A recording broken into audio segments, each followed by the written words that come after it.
ঠাঁই নাই। আপনারা জানেন আজকে কয়েকদিন ধরে আল্লাহর ওলিদের মাজারে আক্রমণ করা হচ্ছে। এই দেশে ইসলাম এনেছেন আল্লাহর ওলিগণ। এই দেশে আমরা ইসলাম পেয়েছি ওলি আল্লাহদের মাধ্যমে। যারা ওলি আল্লাহদের মাজার ভাঙছে তারা ইসলামের শত্রু, তারা ওলি আল্লাহদের দুশমন। এই জন্য আমাদের সকল জনতা, সুন্নি জনতাকে ঐক্যবদ্ধ হতে হবে। যারা ইসলামকে প্রতিষ্ঠা করে মাজারে আরাম ফরমাচ্ছেন, ওই সমস্ত মাজার ভেঙ্গে যারা নতুন করে ইসলাম প্রচার করতে চায়, তারা কোনো সময় ইসলামের প্রেমিক ছিল না। তারা যুগে যুগে আল্লাহর ওলিদের বিরুদ্ধাচরণ করে আমাদের এই দেশ থেকে সত্যিকার সুবিধার্শী ইসলামকে বিলুপ্ত করতে চায়। তারা ভিন্ন এজেন্ডা বাস্তবায়ন করতে চায়। এই জন্য সকল বাংলাদেশের সকল মাজারের দরগার ইমাম, দরগার যত পীর মাসেক, দরগার মোতাবল্লি এবং যত দরবারের পীর মাসেক আছে, সকল সুন্নি সংগঠন আছে, সকল সুন্নি সংগঠনকে ঐক্যবদ্ধ হতে হবে এবং আল্লাহর নবীর মাজারকে সুরক্ষা দেওয়ার জন্য ওই সমস্ত দুর্বৃত্তকারীদের বিরুদ্ধে আমাদেরকে প্রতিরোধ কমিটি গঠন করতে হবে।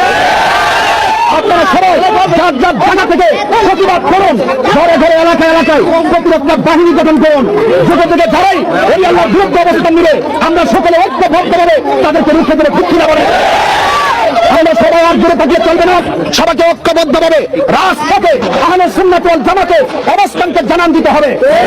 ইন্টারিম গভর্নমেন্টকে আমি অনুরোধ করবো, আমরা শুনতে পাচ্ছি ধর্ম বিষয়ক উপদেষ্টা তিনি হিন্দুর মন্দির পাহারা দেওয়ার জন্য হেলিকপ্টার নিরাপত্তার জন্য হেলিকপ্টার দিয়েছেন এবং পানির মধ্যে ডুবুরি দিয়েছেন। এখন আমি বলবো, এই বাংলাদেশে আপনি যেমন করে হিন্দুর মন্দিরকে নিরাপত্তা দিবেন, ঠিক এভাবেই আল্লাহর ওলিদের মাজারকে সুরক্ষা দিতে হবে। যদি আপনি একটা সাইডকে সুরক্ষা দিতে চান আর আল্লাহর ওলির মাজার ধ্বংস হয়ে যাচ্ছে, তারা ভাঙ্গার পরেও কেন ইন্টারিম গভর্নমেন্ট দিয়ে শুরু করে উপদেষ্টা মন্ডলী, ধর্ম বিষয়ক উপদেষ্টা, তারা কেন এই পর্যন্ত নীরব, আমরা সন্দেহ পোষণ করছি। এখন অতি বিলম্বে দুর্বৃত্তকারী যারা আছে তাদেরকে আইনের আওতায় আনতে হবে।